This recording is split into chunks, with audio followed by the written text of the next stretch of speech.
ಯುವಜನತೆಯನ್ನು ದೇಶದ ಅಭಿವೃದ್ಧಿ ಪ್ರಯಾಣದಲ್ಲಿ ತೊಡಗಿಸಿಕೊಳ್ಳುವಂತೆ ಮಾಡುವಲ್ಲಿ ವಿಕಸಿತ ಭಾರತ ಯುವ ನಾಯಕರ ಸಂವಾದವು ಒಂದು ವಿಶಿಷ್ಟ ಕ್ರಮವಾಗಿದೆ ಎಂದು ಪ್ರಧಾನಿ ನರೇಂದ್ರ ಮೋದಿ ಹೇಳಿದ್ದಾರೆ.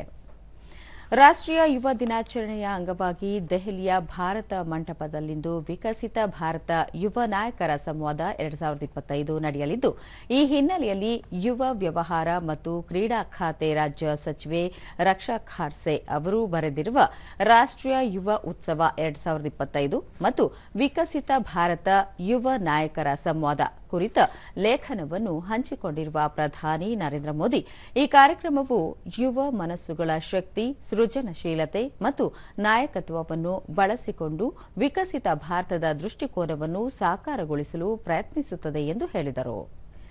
ವಿಕಸಿತ ಭಾರತ ಯುವ ನಾಯಕರ ಸಂವಾದ 2025ರಲ್ಲಿ ಭಾಗವಹಿಸಲಿರುವ ಪ್ರಧಾನಿ ನರೇಂದ್ರ ಮೋದಿ ದೇಶಾದ್ಯಂತದ 3,000 ಕ್ರಿಯಾಶೀಲ ಯುವ ನಾಯಕರೊಂದಿಗೆ ಸಂವಾದವನ್ನು ನಡೆಸಲಿದ್ದಾರೆ.